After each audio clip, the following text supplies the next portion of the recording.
Today we will be installing something pretty big for the GX. It's going to be an aFe power cold air intake.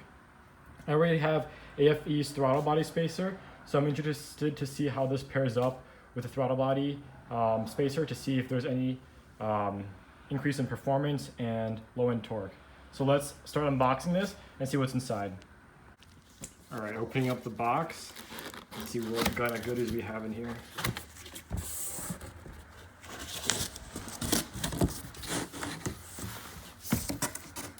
All right, right away, we can see this is the tubing for the cold air intake. I want to take this out and put it to the side.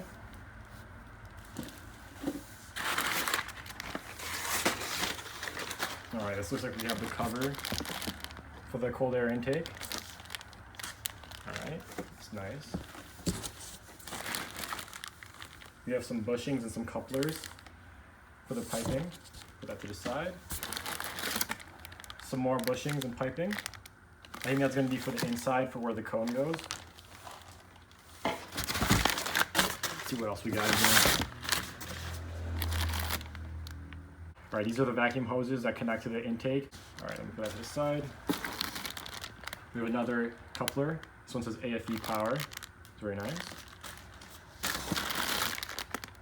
This is just some hardware that mounts up the intake. Put that to the side as well. Oh, looks like they sent over a couple of license plate flames. It's pretty cool. I already have some Lexus ones put on the GX, so I'm gonna save these for later. I don't think I'm gonna put these on, but that's likely to send these with. Looks like there's a warranty on the other side too. I'm not gonna show that. And some instruction manual. Let's see if that comes in handy. And then here in this box, we have the, I like to say, the centerpiece. There's a nice blue cone. It's nice, we're gonna keep that in for later. And then this is just the whole housing. Doesn't look like it's gonna be too bad of an install. We first have to take the old intake that I have out, which won't be a problem because I was actually changing the spark plugs and coils from the previous video. So this will be a direct fit in, but I will show you how to take it out in case you're following along. So let me just transfer over to the GX and then we'll start taking everything apart. All right, starting back into the GX, we can see that we are going to have to take off the tube right here, which will just do a 10mm. We can unscrew this. And then we're gonna have to work on the vacuum lines, which might be the biggest problem. Last time when I was taking off this intake, this one was the easiest, but the ones over here were pretty difficult. They did send over some new tubing, so hopefully that helps out. We're gonna have another 10mm right here. And then we're just gonna have these 4 clips all the way around, as well as this MAP sensor clip. And then once we take this top portion off, we're gonna have the insert. I have my K9 insert, I'm gonna take that out. And there's gonna be 3 12mm bolts in the bottom that will take this whole part out. So let me start getting that taken apart, and then I'll come back with the video. All right, with those clips loosened, I can now take this off just by sliding it off like, all right, just like so. And then pop this bad boy off. Put it to the side. And now we have the insert, which is gonna take out nicely to the side as well. And now this just 3 12mm. So we can loosen those. I already went ahead and did it. Take them out by hand. All right.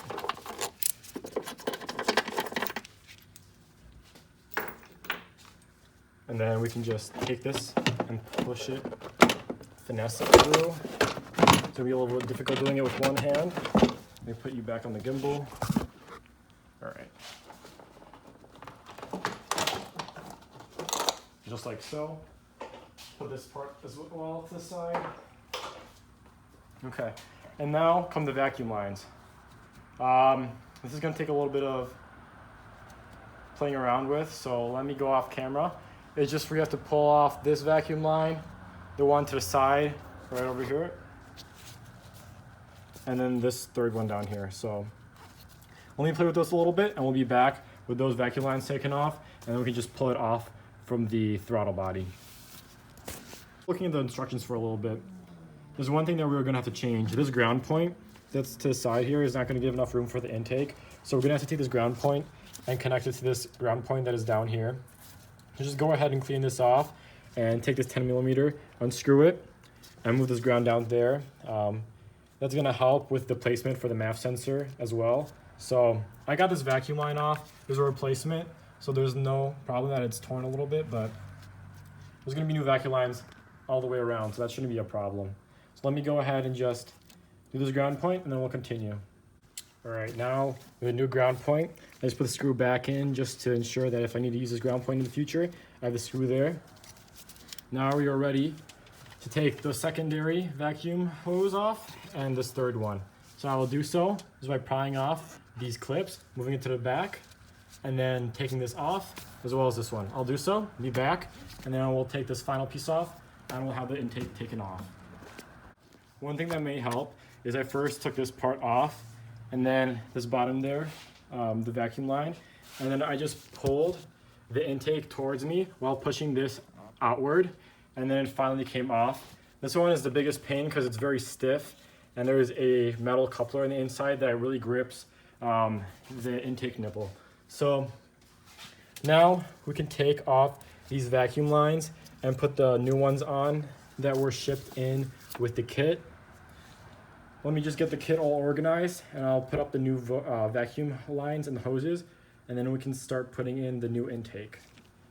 Also, one more thing if you want to do, you can clean up your engine bay since your intake is out. It's very dusty and dirty here, so I'm going to go ahead and just clean up this portion a little bit just so it looks a little bit nicer. So let me do that, and I'll be back, and then we'll start with the install. What I have to do is connect these vacuum hoses to this T-fitting. It's going to look with this T-fitting. The longer end of the T is going to have the shorter hose, and the top part is going to have the longer one. And then next, we're going to put this rubberized fitting, not into these two holes, but the one closest to the front of the car. We're going to screw that on. Okay. And then now we can work with taking this hose off and putting this new hose that they gave on.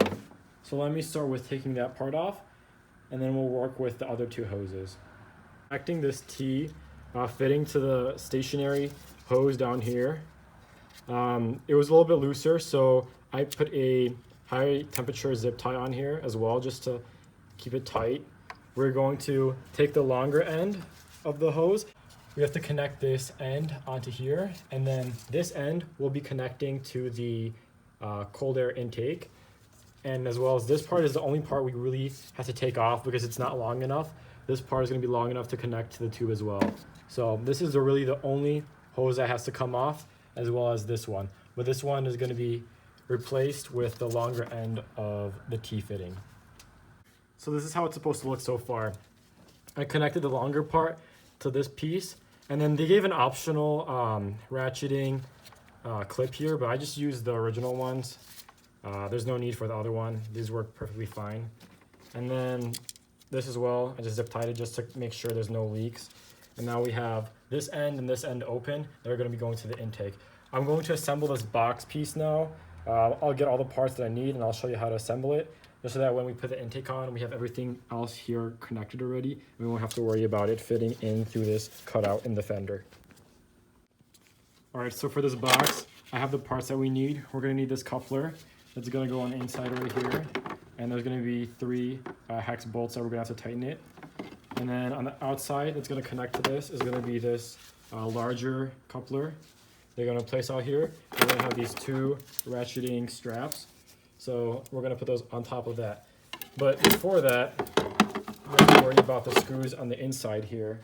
So I went ahead and placed the airbox on already, while making sure that it fits into the or around this portion. So now we can just use the 2 12mm bolts that we had, and then we're going to have a bolt that came with the kit to put on top there. So let me just get all the hardware put on, and then we can start with putting the 3 hex bolts on. Next, with everything tightened and the coupler put on, we're going to take the smaller coupler and do the same thing as we did on that side. clamp it from one side and leave the other clamp loosened so that we can put the intake in. So let me take this out and nicely put it on here. One other thing that is kind of important, if you're taking everything apart, you might as well just clean your throttle body. I have a video of installing the throttle body spacer as well as cleaning it. So just look back into my YouTube, and I think that it will help your idle a lot. Mine was pretty dirty after cleaning it. I did notice it idled a lot better, so make sure to do that if you're installing this intake. All around, everything will sound a lot better, so just do that as well.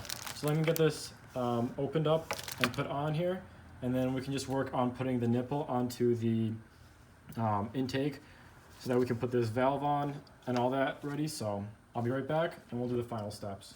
This tube for the nipple, I used some plumbing tape to prevent any air leaks. Just wrapped it around there, and then I used a 7/16 wrench to tighten it on there. Now we can take the old MAF sensor and put it on here.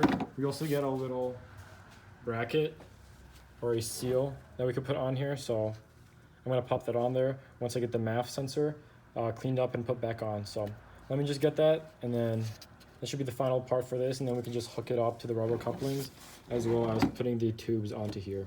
Take on, I had some trouble with clearance with the fan down here for the radiator because I do have the throttle body spacer. They're both aFe products, so I'm kind of surprised that they are not too compatible with each other, but I have a little bit of trouble with this because of the clearance issue with the spacer. But overall, if you don't have the spacer, it's pretty simple plug and play install.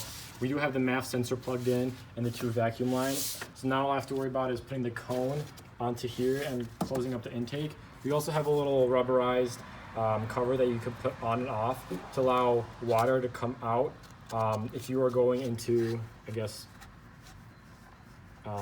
deeper puddles, or if you're crossing rivers for 4x4ing. So keep that in mind. You can pop it off and put it back on. I'm gonna put on the cone and give it a start up to see if I have any rubbing issues with the intake. So let me just put the cone on and let me give it a first start up. So one last look at the car. This top piece was kind of hard to put on because it was getting warped because of all the pressure I had to put onto this because of the spacer. So I ended up taking this off to relieve the pressure and putting this top piece on first. Then I put all the clamps on, and then with the MAF sensor, it has to be pointing out this way. I had it on previously the other way, and the car kept turning off because of excess of air. So make sure it is pointing outwards towards the front of the car. And besides that, everything sounds great. From the inside of the car, you definitely hear the intake a lot more than the factory one when you give it some gas. So I'm excited to see how this actually sounds on some open throttle pulls.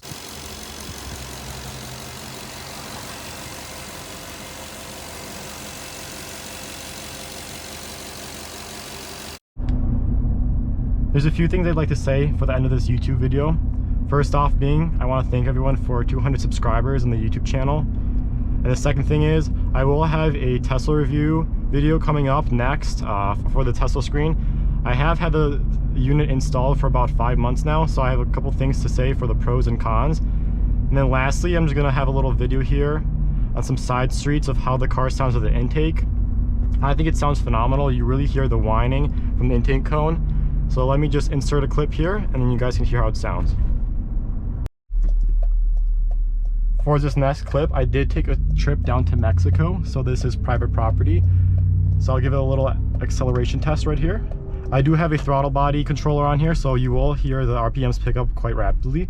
Here it goes.